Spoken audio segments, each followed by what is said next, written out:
Hello everyone, आज के इस वीडियो में हम लोग सीखेंगे क्लास 8 मैथ के फर्स्ट चैप्टर परिमेय संख्याएं, जैसे इंग्लिश में रैशनल नंबर कहा जाता है। प्रश्नावली 1.1 को आज के इस वीडियो में सॉल्व करेंगे, क्योंकि आप लोग का बहुत ज़्यादा कमेंट आ रहा था कि सर मैथ भी पढ़ाइए। तो देखिए, आप लोग का फर्स्ट क्वेश्चन कहता है निम्नलिखित में से प्रत्येक के योज्य प्रतिलोम लिखिए। तो आप लोग को प्रत्येक का योज्य प्रतिलोम लिखना है। तो उससे पहले मैं आप लोग को एक चीज़ समझा देता हूँ कि योज्य प्रतिलोम होता क्या है। तो देखिए, जब दो संख्याओं का योग शून्य हो तो वे दोनों एक दूसरे के योज्य प्रतिलोम होती है। जैसे आप लोग उदाहरण में समझिए कि यदि दो हम लेते हैं उदाहरण में, तो दो का योज्य प्रतिलोम क्या होगा। तो दो में हम ऐसा क्या योग करें जो इसका योगफल जो होगा वो शून्य हो जाएगा। तो इसमें हम लोग अगर -2 को जोड़े तो इसका योगफल शून्य हो सकता है। बोलेंगे यस सर, 2 प्लस माइनस 2 और ये 2 उतारेंगे, 2 - 2 यानी कि 0। ठीक है ना। तो देखिए, योज्य प्रतिलोम भाई हम सिंपल ट्रिक हम आप लोग को बताते हैं। हम किसी भी संख्या, अगर कोई भी धनात्मक संख्या होगी तो उसको ऋणात्मक बनाकर हम उसका योज्य प्रतिलोम बना सकते हैं, किसी भी संख्या का। चलिए हम लोग इसी प्रकार सभी प्रश्नों को सॉल्व करते हैं। तो चलिए इसी प्रकार हम आप लोग को सारा समझाते हैं। तो देखिए, जैसे यहाँ पर 2/3 है ना, तो इसको योज्य प्रतिलोम इसका पूछ रहा है। तो -2/3 हमने क्या कहा भाई, अगर धनात्मक संख्या रहेगी तो उसको ऋणात्मक बनाएंगे, यदि ऋणात्मक रहेगी तो उसको धनात्मक बनाएंगे। समझ में आ रहा है आप लोगों को। चलिए आगे देखिएगा, 25/9 है तो इसको हम लोग -25/9 ही इसकी क्या होगी, योज्य प्रतिलोम। जैसे -16 है तो इसको हम लोग 16 लिखेंगे। -15/8 तो इसका योज्य प्रतिलोम हो जाएगा 15/8। ठीक है ना। 0 का योज्य प्रतिलोम 0 ही होगा। -5/-7 है तो इसका इसमें एक माइनस हटा देंगे, नीचे वाला को हटा दीजिए। -5/7 13/-5 है तो ये हो जाएगा आप लोग का 13/5। ठीक है ना। -2/15 तो ये हो जाएगा आप लोग का 2/15। तो मैं आशा करता हूँ कि आप लोग योज्य प्रतिलोम अच्छे तरीक़ा से समझ गए होंगे। अब आप लोग का क्वेश्चन नंबर 2 को हम बताते हैं। चलिए, तो अब हम आप लोग को क्वेश्चन नंबर 2 को समझाते हैं। तो भाई क्वेश्चन नंबर 2 कहता है निम्नलिखित सारणी के खाली स्थान को भरिए। खाली स्थान आप लोग को भरना है।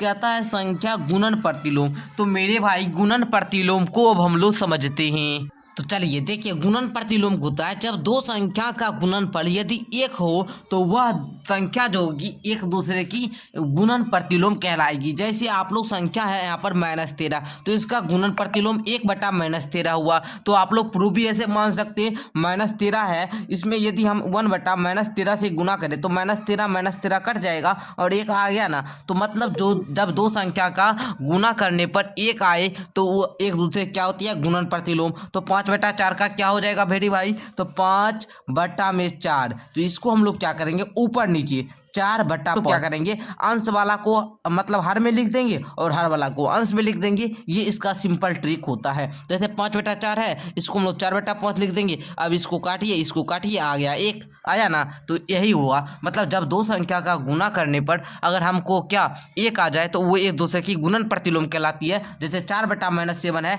तो इसको हम लोग क्या लिखेंगे, 4/-7 है तो इसको -7/4 लिख सकते हैं। ये कट जाएगा, बचेगा 1। ठीक है ना। तो यहाँ पर हम आप लोग को सारा भर दिए। ओके, अब हम लोग क्वेश्चन नंबर 3 को समझते हैं, जो कि बड़ा जबरदस्त है। ठीक है ना।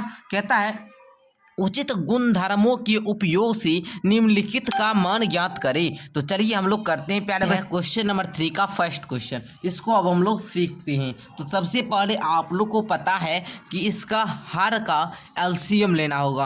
तो एलसीएम लीजिए, 3 5 3 5 का एलसीएम लेते हैं। तो इसमें 3 से लगाएंगे पहले, उसके बाद देखिए हम लोग 5 से लगाएंगे। ठीक है ना। तो अब आ गया 5 या 15, यानी कि इसका एलसीएम हो जाएगा 15। ठीक है ना। तो देखिए हम लोग इसको 15 लिख लेते हैं यहाँ पर। अब देखिए 3 × 5 = 15, यानी कि 5 चौका 20 प्लस 5 × 15 यानी कि 3 × 9 और यहाँ पर प्लस 3 × 5 = 15 ना, 3 × 5 = 15 यानी कि -2 × 5 यानी कि -10 है ना। -10 लिखना है, ब्रैकेट में लिखेंगे। उसके बाद प्लस 5 × 15 इसका मतलब -33, यही ना।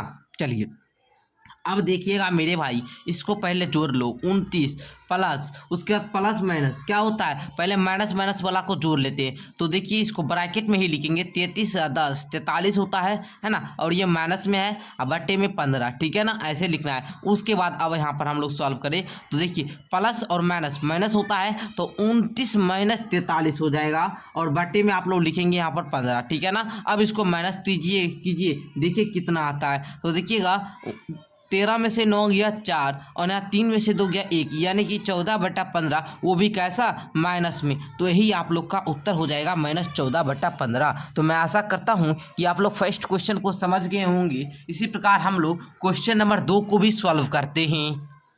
तो चलिए अब हम लोग क्वेश्चन नंबर 2 को उसी प्रकार सॉल्व करते हैं। तो सबसे पहले देखिए ये गुना है, बट यहाँ पर ऋणात्मक संख्या है ना, तो कोई बात नहीं, कोई घबराने वाली बात नहीं है। ऊपर में ऋणात्मक है तो गुना कीजिए, माइनस तो माइनस दे दीजिएगा, 3 दूनी 6 बटे में 35 है ना, यही ना आएगा। Yes sir. तो अब देखिए माइनस है, उसके बाद सर 3 एकम 3, 6 दूनी 12 है ना, यही ना आएगा जी। Yes sir. या फिर आप लोग इसको काट भी सकते हैं, तो इसको काटने पर देखिए 3 एकम 3, 3 दूनी 6, यानी कि 1/4, इसको भी काटेंगे तो 1/4 ही आएगा, ठीक है। उसके बाद प्लस, उसके बाद देखिए 2 सते 14, यानी कि 1 बटे में आप लोग का 35, यही ना आएगा। अब देखो, अब देखिए 35 4 35, यही है इसका हम लेते हैं 35 4 35 का। तो यहाँ पर हम लोग 5 से लगाएंगे, 5 सत्ते 35, ठीक है ना।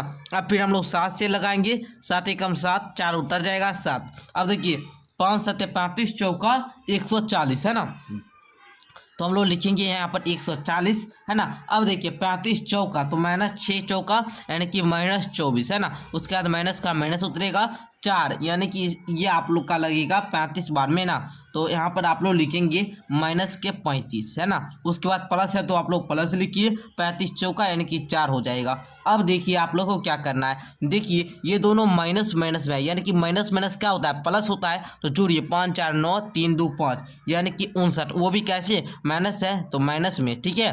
अब देखिए प्लस 4 बटे में 140, प्लस माइनस माइनस है ना, तो यहाँ पर आप लोग घटाइए, लेकिन माइनस वाला साइन है तो लगेगा माइनस है ना। अब देखिए इसको आप लोग को माइनस के यहाँ पर घटाइएगा तो आप लोग का, अरे मेरे भाई ये तो 4 ना है जी, 4। अब आप लोग इसको माइनस कीजिए तो आएगा -55 बटे में 140। इसको आप लोग काट भी सकते हैं, ठीक है ना, मन हो तो आप लोग काट भी सकते हैं, ना मन हो नहीं भी काटे, हम काट देते हैं। -11 बटे में 28 आ जाएगा, यही आप लोग का उत्तर हो जाएगा। मैं आशा करता हूं कि आपको क्वेश्चन नंबर 2 भी अच्छे तरीका से समझ में आ गया होगा। कहता है 5/18 को -7/72 के व्युत्क्रम क्रम से गुना कीजिए, ठीक है, व्युत्क्रम, ठीक है ना। तो आप लोग लिखेंगे 5/18 को आप लोग को गुना करना है, इसका तो पहले देखिए -7/72 का व्युत्क्रम हो जाएगा, यानी कि गुणन पर गुणात्मक प्रतिलोम होगा 72 बटे में -7, तो इसको हम लोग लिख लेंगे 72 - 7, ठीक है ना। अब इसको काटिए, 18 × 18, 18 चौका 72, यानी कि इसका हो जाएगा 5 चौका 20 बटे में -7। यही आप लोग का 4 नंबर क्वेश्चन का सोल्यूशन है, ठीक है ना। अब हम लोग क्वेश्चन नंबर 5 को देखते हैं। कहता है इतना के रूप में कौन सा गुणधर्म है बताइए। तो आप लोग को पता है ये गुणधर्म, देखिए पहले -1/3 गुना में ये इधर किया, फिर इधर क्या करेगा, इसको गुना करेगा और फिर इसको इसमें गुना करेगा। तो ये होता है मेरे भाई वितरण, है ना, वितरण नियम। कौन सा नियम, वितरण नियम, ठीक है, इसको हम लोग बोलते हैं वितरण नियम, ठीक है। ये बात आप लोग ध्यान रखें, यही आप लोग का उत्तर हो जाएगा क्वेश्चन नंबर 5 का।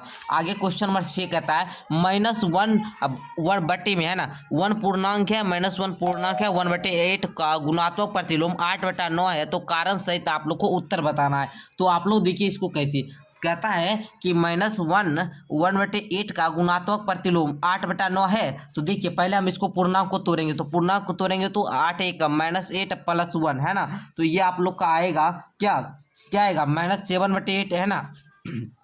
तो देखिए 8 गुना में -1 और यहाँ पर आप लोग का +1 है ना। तो देखिए 8 -8 अब +1, माइनस प्लस माइनस, यानी कि माइनस का 7 आएगा, और बटे में कितना है जी, 8 है, तो -7/8 आएगा। और ये कहता है इसका गुणात्मक प्रतिलोम 8/9 है, तो नहीं है, ये है जी, -7/8 है, और ये 8/9 दिया, तो ये है नहीं है, तो यहाँ पर लिखेंगे आप लोग नहीं, क्या लिखेंगे जी, नहीं। ये जो है -7 8 का गुणात्मक प्रतिलोम 8/9 नहीं है। इसका अगर हम लोग गुणात्मक प्रतिलोम भी करते तो 8 में -7 ही आता, ठीक है ना। तो आप लोग लिखेंगे क्योंकि यह गुणनफल 1 है, ठीक है।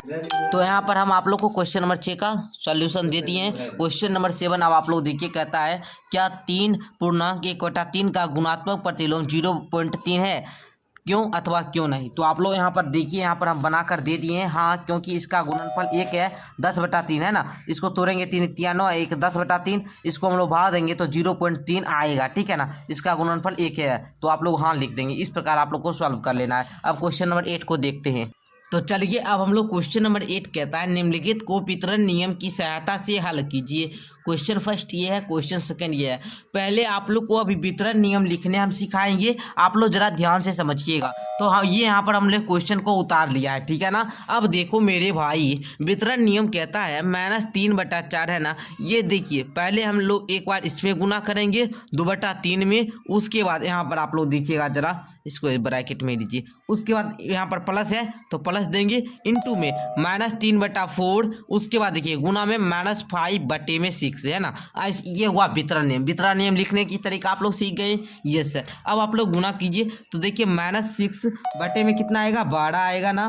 तो चलिए इसको आप लोग देखिए, इसको काट भी सकते हैं। कितना बार में कटेगा जी, अरे 6, यानी कि आप लोग का ये कट जाएगा जी। अगर हम इसको काटे तो ये कटेगा, ये 2 से काटे तो -3/6, ये भी आ गया, ठीक है ना। अब देखिए, अब यहाँ पर आप लोग को प्लस देना है। इसको यहाँ पर देखिए, कोई कटेगा जी, कोई कटेगा तो काटिए, नहीं कटेगा तो क्या कीजिए, गुना कीजिए। डायरेक्ट गुने करके लिख दीजिए, क्या काटे करेंगे। चलिए तो ये आप लोग का, इसको अब आप लोग सॉल्व कीजिए। तो 6 और 24 का एलसीएम कितना आएगा मेरे भाई, 24 आएगा। तो यहाँ पर 24 हम लोग ले लेंगे। उसके बाद देखो 24, 6 चौका 24, यानी कि यहाँ पर -12, 4 तिया 12, प्लस है तो प्लस, 24 एकम 24 तो -15 है ना, यही ना होगा।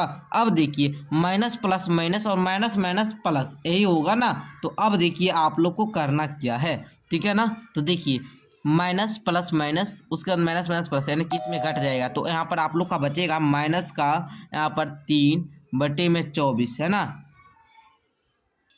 अरे ये माइनस का माइनस प्लस माइनस और माइनस माइनस प्लस, ये अरे 3/24 आएगा, ठीक है। तो इसको काटिएगा तो 1/8, यानी कि 1/8 आप लोग का राइट उत्तर हो जाएगा। आप लोग सॉल्व करना सीख गए, यस सर, नीचे कमेंट कीजिएगा। अब हम लोग क्वेश्चन नंबर ये जो दूसरा है, ये आप लोग खुद से सॉल्व करेंगे। अगर आप लोग को नहीं बने तो आप लोग मेरे यहाँ पर हम आप लोग को बनाकर दे दिए हैं, आप लोग यहाँ पर देख लेंगे, ठीक है। चलिए आगे हम लोग, तो आप लोग का क्वेश्चन नंबर 9 कहता है निम्नलिखित कॉलम ओ को कॉलम बॉ से मिलान करना है। तो आप लोग को बताना ये कौन सा नियम है। तो आप लोग इसको देखिएगा तो ये आएगा आप लोग का योग का कर्म विनिमय नियम, यानी कि सबसे अंतिम वाला में मिलाना है आई, यानी कि इसको मिलाना है जे वाला में। हम यहाँ पर जे लिख दिए, मतलब इसको मिलाना है आप लोग को सबसे अंतिम वाला योग का कर्म विनिमय नियम। अब देखिए ये जो है, इसको आप लोग को मिलाना है गुणा का कर्म विनिमय नियम, इसको मिलाना है आई के साथ।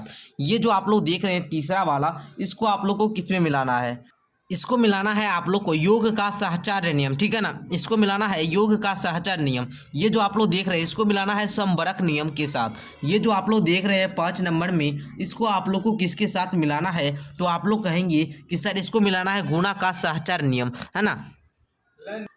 तो ये जो आप लोग देख रहे हैं, ये आप लोग का हो जाएगा योग तत्समक, इसको मिलाना है ए में, योज्य तत्समक, ठीक है। ये देख रहे हैं, ये हुआ गुणात्मक तत्समक, इसको आप लोग को मिलाना है बी में। और ये जो आप लोग देख रहे हैं, ये हुआ वितरण नियम। ये कौन सा नियम है, वितरण नियम। आगे जो ये देख रहे हैं आई एक्स में, ये आप लोग का 5/3, ये आप लोग को अभी तुरंत हमने आपको बताया गुणात्मक, है ना। क्या है, गुणात्मक प्रतिलोम। तो ये गुणात्मक प्रतिलोम में, ये हुआ योज्य प्रतिलोम, ये क्या हुआ, योज्य प्रतिलोम में आप लोग को मिला लेना है। तो इस प्रकार हमने आप लोग को सारा मिलान करने वाला बता दिया। आज के लिए इतना ही, फिर मिलते हैं नेक्स्ट वीडियो के साथ, तब तक के लिए धन्यवाद, जय।